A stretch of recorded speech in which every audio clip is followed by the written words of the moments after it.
Are you a leader navigating burnout, doubt, or growth? Welcome to the Ripple Effect Leadership Podcast, where intentional leadership creates lasting impact. Hi, I'm Jen Brown with my co-host Hugo Rodriguez, and we're diving into real leadership stories and practical insights to help you lead with clarity, courage, and connection, because we believe great leadership creates positive ripples at work and in life.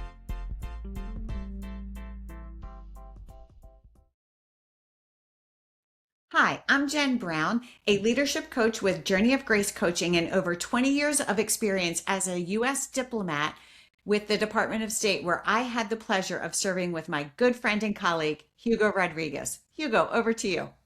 And thank you so much. As Jen mentioned, I am also a career diplomat, retired after 25 years of amazing experiences around the world, helping young leaders develop their skills to be great diplomats and representing the U.S. in the world. I am currently a professor of practice and leadership and a leadership coach as well. And I am super pleased to be with you today, Jennifer. We've got some great stuff to talk about. So why don't you tell our listeners what we're going to be investigating today? Well, we are going to talk about a topic that we can never say enough about: communication. No matter how much we think we are communicating with our loved ones at home, with our teams at work, with people in the community, we are never fully communicating enough.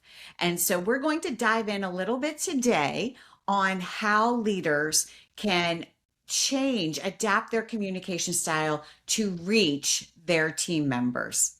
Right. Hugo, you and I had some conversation about this because we thought about building this in the context of emotional intelligence. And we had some different experiences with emotional intelligence this week. So from the people you work with at a younger age, they're all into this, and you can see the light bulb going off. The people I'm engaging with have a bit of professional experience, and they're like, another buzzword that we've heard so much about already. And so at the common thread between this, though, is communication and self-awareness. And leaders have a responsibility to be self-aware in noticing how their teams are developing. Right on. So for me, this week has been fabulous in terms of having conversations with young leaders and investigating these concepts: emotional intelligence and communication and trust, right? Like those for me are the big three around leadership.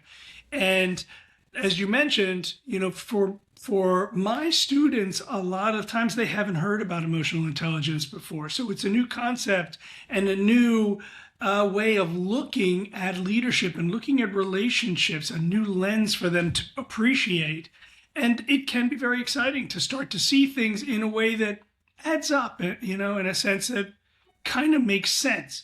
But as you get further on in your leadership practice, been there, done that, right? You understand how important emotional intelligence is, so it can feel a little jaded. I want to just share part of a conversation I had this week with some students that I was working with. One of the exercises I like to do is to tell me about the best leader you've ever worked for or with. And then I'll get the students to kind of talk about someone that pops up in their mind as a great leader. And we investigate what about them made them a great leader. And the point of the exercise really is to develop a shared vocabulary, because as you get enough students kind of talking about the characteristics of leaders that worked for or characteristics of successful leaders that they are aware of, a lot of times the same terms come up, right? He really cared about me. I really felt seen. Or, I really think about how much he was willing to listen to my problems, came with a lot of experience. She had been around. She was able to share her experiences, those kinds of things. Very common terms that we would all associate with great leadership. And so that allows us to start a conversation going. But the fascinating thing is the differences. And There are some students who, when they talk about their favorite leader from a sports team or a summer job, they talk about a leader who cared, who took the time, and who met them where they were at and helped them grow their skills. But others talk about a leader who was very demanding, who called out their shortcomings, who, kind of metaphorically kicked them in the behind, right? Shook them by the lapels and woke them up, right?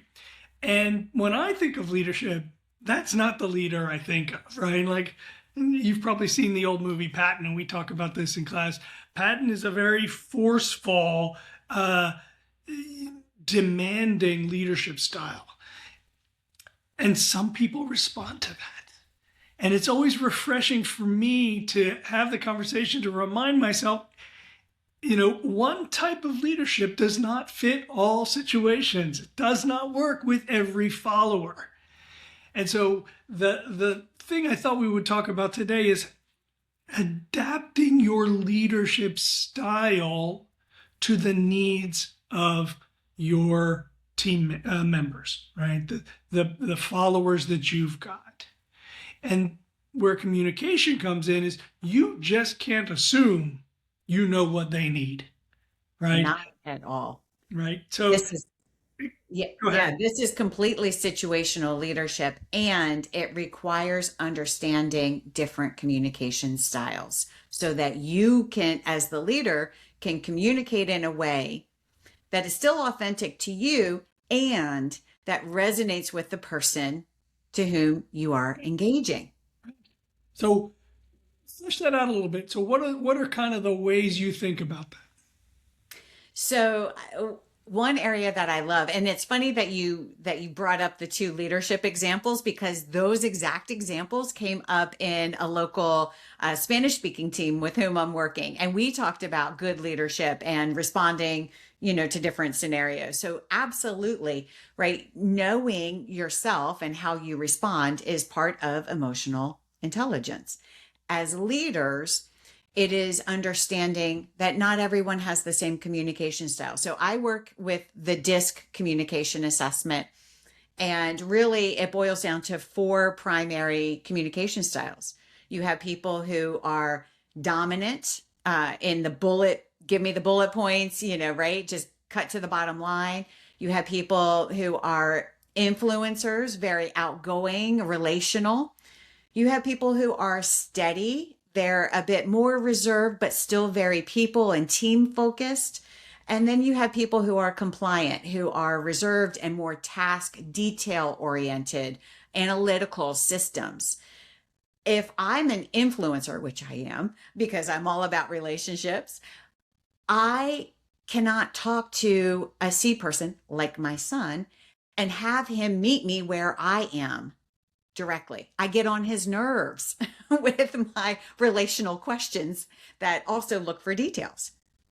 Right on. Right on. And so if you want to have your message heard and acted on as a leader, you've got to pick the lock and understand my audience needs to hear it in a certain way. And Yes. so when we talk about emotional intelligence, we're really talking about 4 fundamental pillars, right? Recognizing that I am experiencing an emotion, right? Self-awareness. That's the first. The second is understanding that I might need to manage that emotion, right? It just simply expressing an emotion without thought is not necessarily going to be helpful. So managing my emotions is the second pillar. The other 2 pillars are really about a leader's recognition of otherness.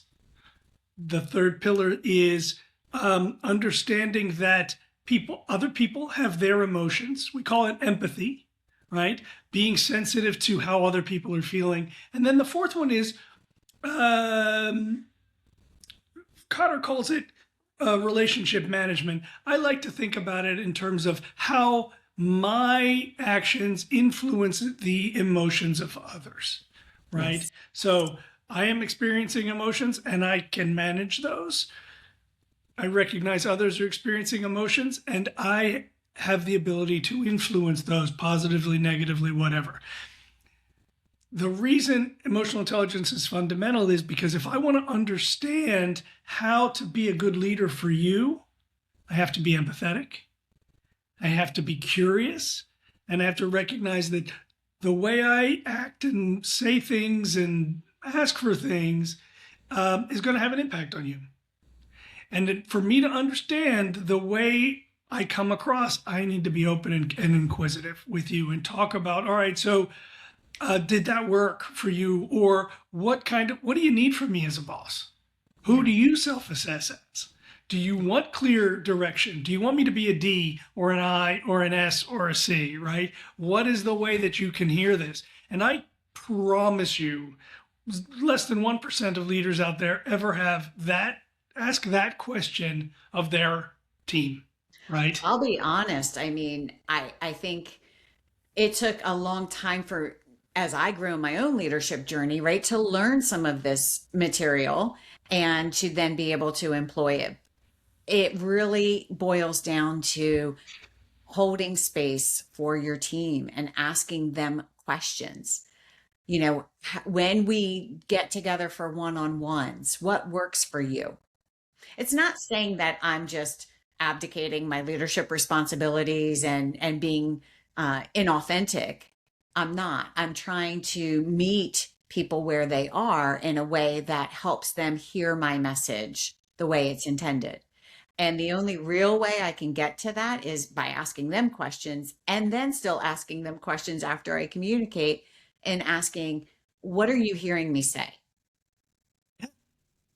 That's amazing, right? Like that was a huge earth-shaking moment for me when I realized simply telling someone what I needed was not the end of that conversation, right? Like circling back at the end of the conversation, okay, tell me what you heard, right? What are you taking away from today? Right. What are your next steps?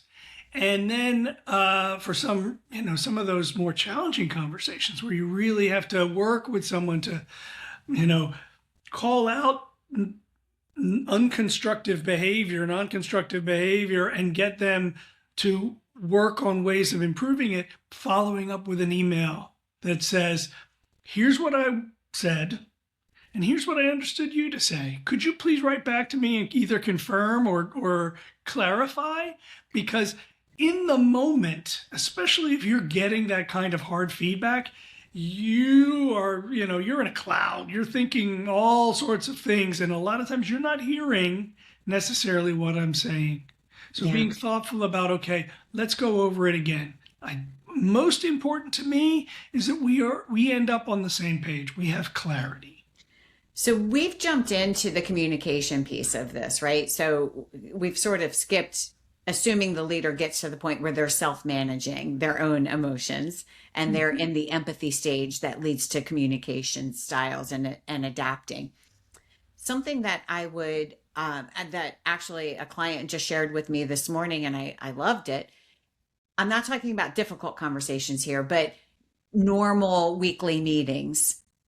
She asked her team members to then send her an email saying what they heard and including putting that information back in writing. And I thought that was a different take on asking that question. What are you walking away with? What did you hear me say? Because you're giving that person time to go back and think a little bit. And maybe they have follow-up questions that they didn't think of in the moment. So there could be space for the written word in here. Yeah, absolutely. There's a lot more clarity when you take the time to do it that way. I know there are probably people listening right now that are like, oh, another not email. only do I have a meeting, now I got another email I have to do. That's just too much. But it depends on style and what the person might need. Also, it depends on the importance of the task. Right. Every meeting doesn't require that everybody write back what they heard, right? This could be for very specific project direction, right? A high profile project. We want to make sure we get it all right and everybody's understanding aligns. And so it could just be once a month where you do something like this. Yeah, it could. Right. So it's not that there's one size that you just deploy in every situation, Yeah. but it is your judgment and knowing how to reach people and what works for them. And you may have team members who maybe need time to process instead of just repeating back in the moment.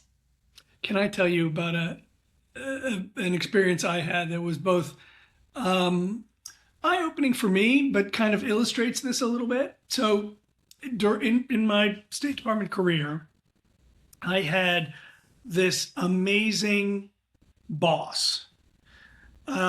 She could think 5 steps ahead and was always connecting dots that for me might as well have been the stars. They were so far out there.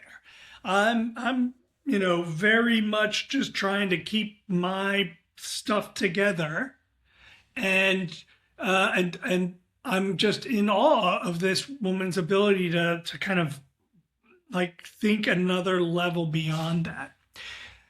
She had a habit of swinging by my desk on the way through the office and sort of dropping a to-do on my desk. Just a verbal to-do, like, hey, remember that thing? Could you reach out and do some research, pull that together and bring it back to me, and maybe you should talk to so-and-so. You know so-and-so? Okay, good. Boom, off she goes.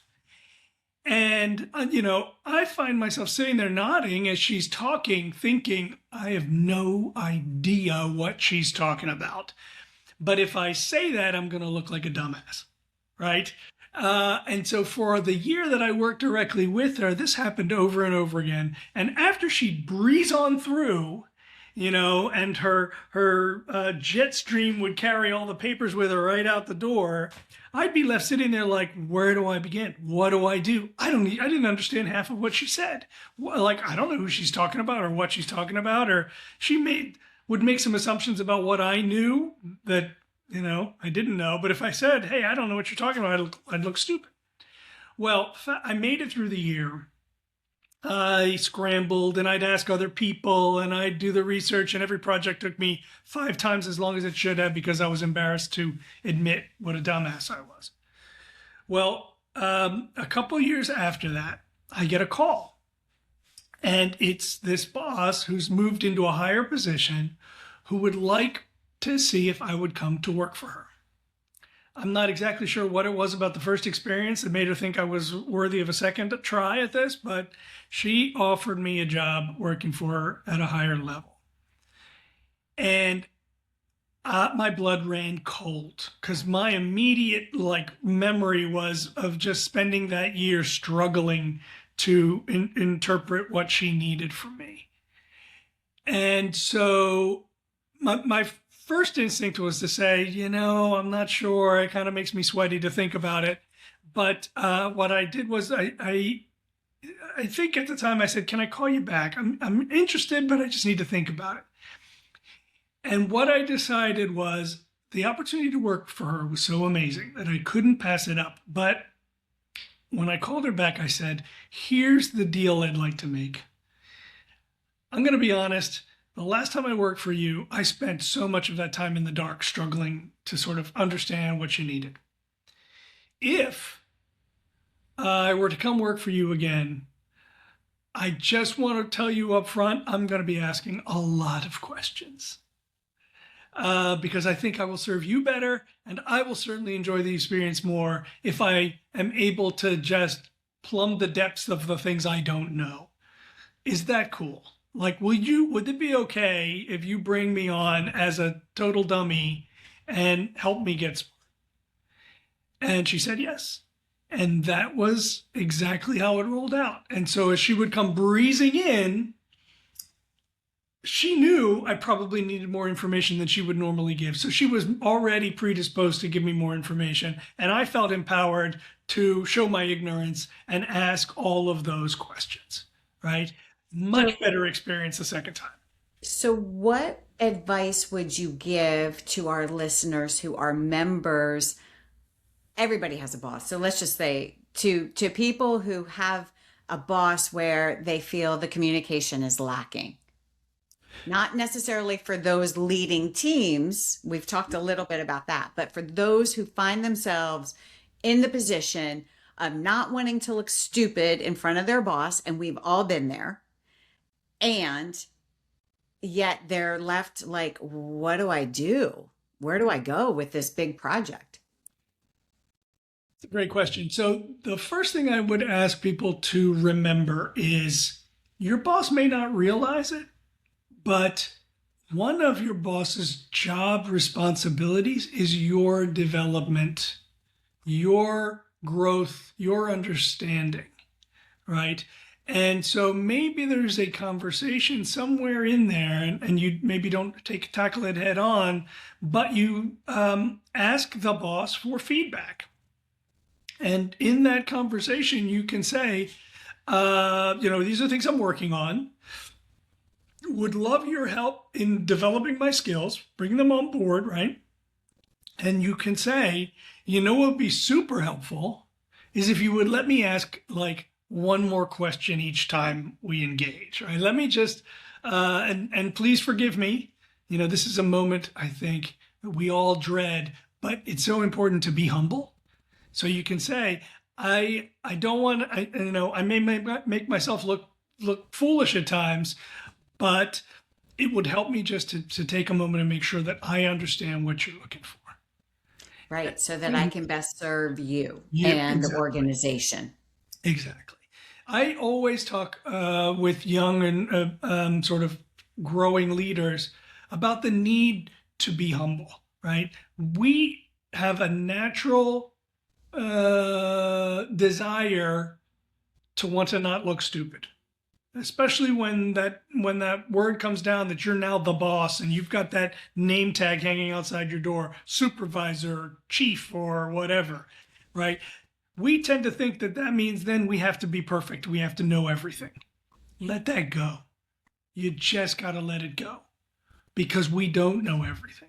And once you can embrace that, and once your team can understand that about you, that you don't expect to have all the information and you are okay with that, and that you're going to ask a lot of questions, that they are the experts and you are the student, even though there's that tag on your door, that nameplate, right?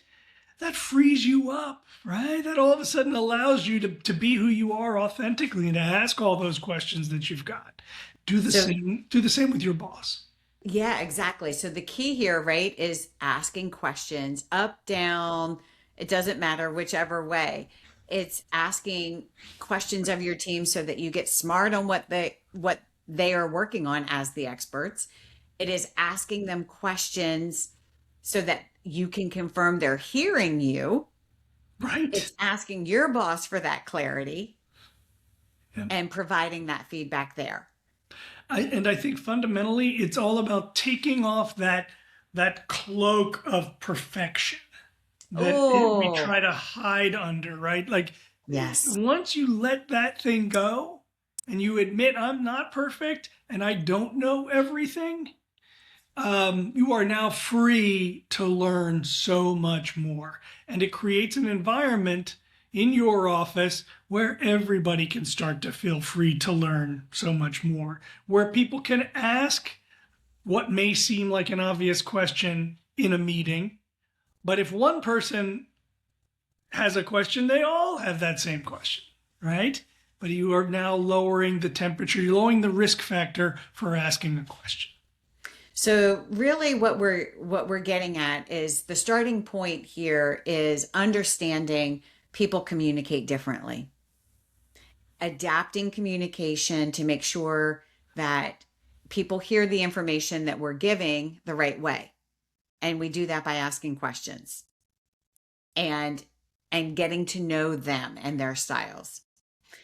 We are talking about removing that perfection barrier, which so many of us carry. I'm sure many people listening might qualify or consider themselves to be type A people, right?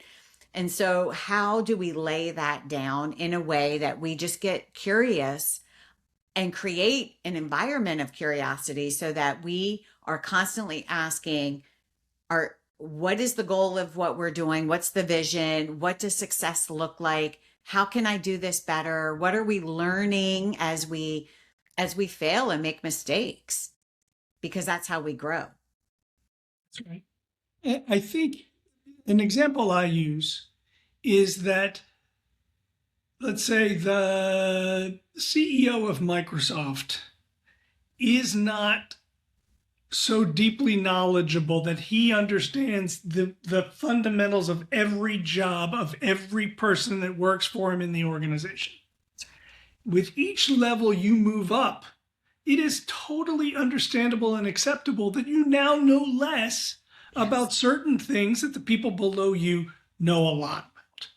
And it would be you would not expect to be the best at all of those jobs. So admit that, right? So embrace that. And I have had experiences where I've come into an office and the very first thing I say is, you guys are the experts, right? What my job is to do is to help you continue to develop your expertise and deploy it in the best way possible. I can bring resources. I can open doors for you. I can make connections. Those are the things that I will learn to be good at. But I'm not going to try to do your job. I want you to be the expert at your job. Well, this is leading us into a topic, leadership versus management, because often the technical expertise that gets us into leadership positions is no longer the thing we're actually doing, right? So what we're talking about is leadership in the true sense of communicating and knowing your team, adapting that communication to meet your team where they are and help them to become more emotionally intelligent, aware of how they show up at work. Because ultimately that's developing the next generation of leaders, and they are going to be leaders of people.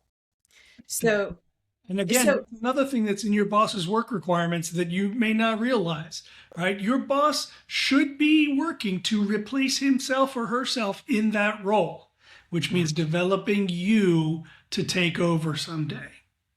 That is right. So if you're not feeling challenged and not now, stepping up into higher positions is not for everybody, and that's completely okay. Mm-hmm. If that is something of interest to team members out there, and that's not happening, then I personally would ask my boss for that conversation and say, here's my interest.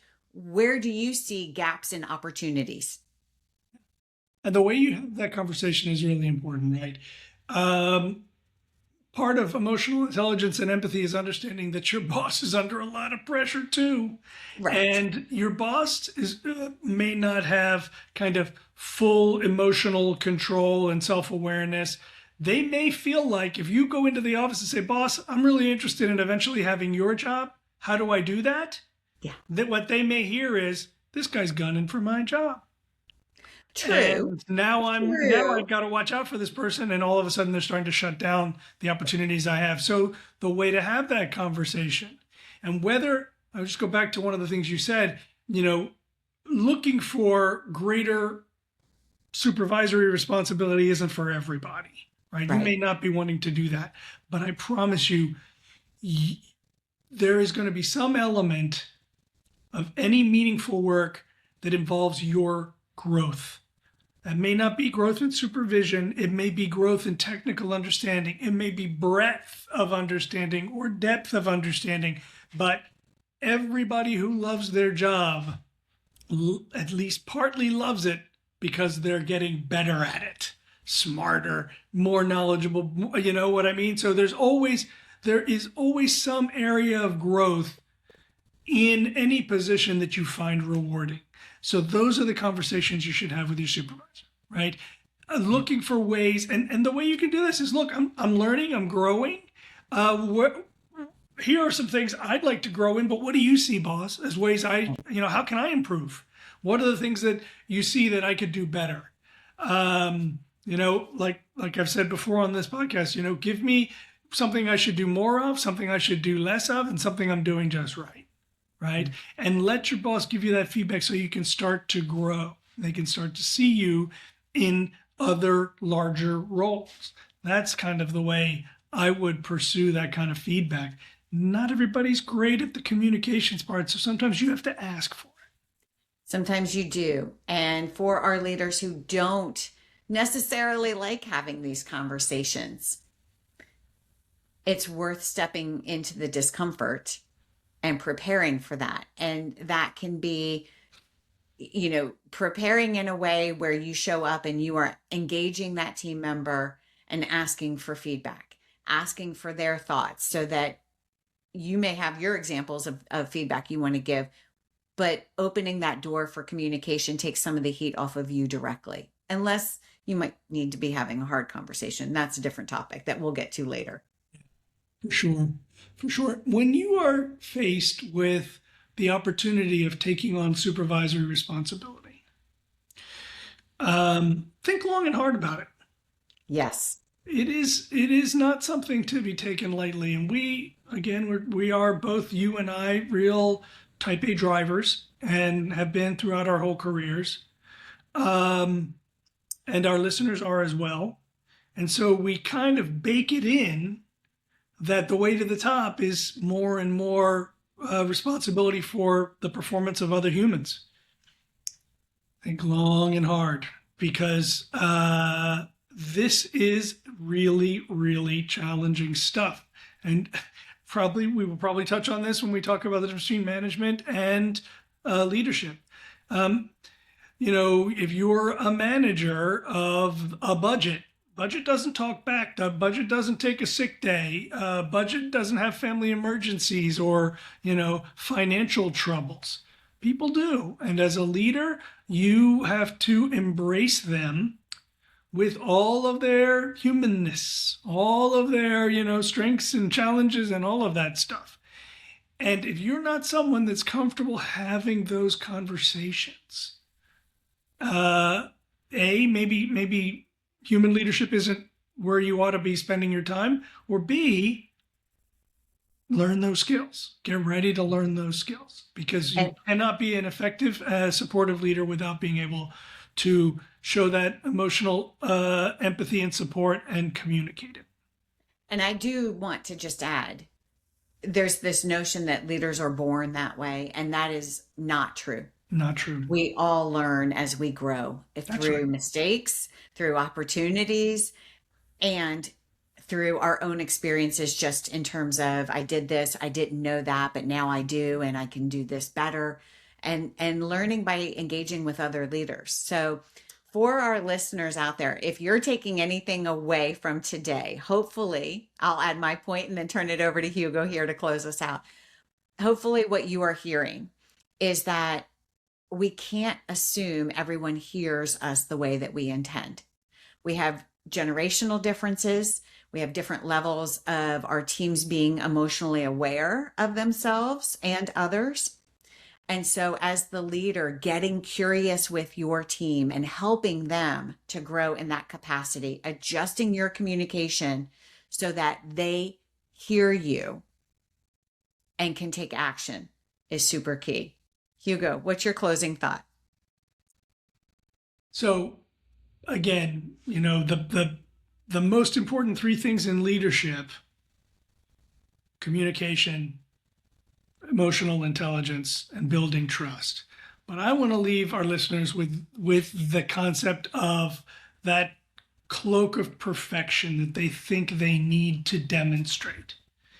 You cannot fly as a leader with that heavy either self-assumption or the assumption you share with others that you are perfect. Let it go. Let it go for yourself, and let it go in your communication with others. Be humble enough to admit that I don't know these things, but you do, so make me smarter, right? Once you let that go, once you embrace the fact that you got a lot of questions, you got more questions than answers, you all of a sudden can open up a whole world where you can communicate more effectively, where you can build trust, and where your emotional intelligence just flowers, right? But you got to let that cloak of false perfection go. Oh, so good. Vulnerability breeds trust and connection. Love that. Well, thank you all for joining us. Please send us some feedback. We'd love to hear what you're facing in your leadership journey and how we might be able to help, or even maybe have you come on and join us. Send us a note. Would be Thank you great. all. Let me just close by saying, if you want to give us feedback, tell us what we should do more of, less of, or what we should continue doing the same. Absolutely. That's it. Have Thanks, a great Jennifer. one. Thank you Thanks. all. Thanks so much for tuning in to the Ripple Effect Leadership Podcast. If this episode sparked an insight or reminded you of someone, please share it and help forward the ripple. Don't forget to leave us a rating or review so more leaders can find their way here. You can find us on LinkedIn at Jen Brown-Coach and at HF Rodriguez Jr. and more leadership content and coaching tools at journeyofgracecoaching.com.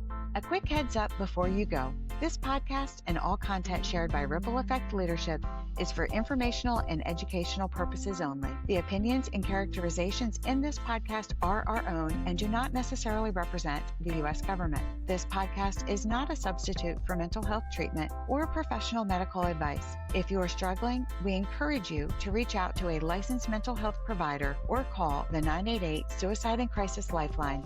You don't have to do this alone.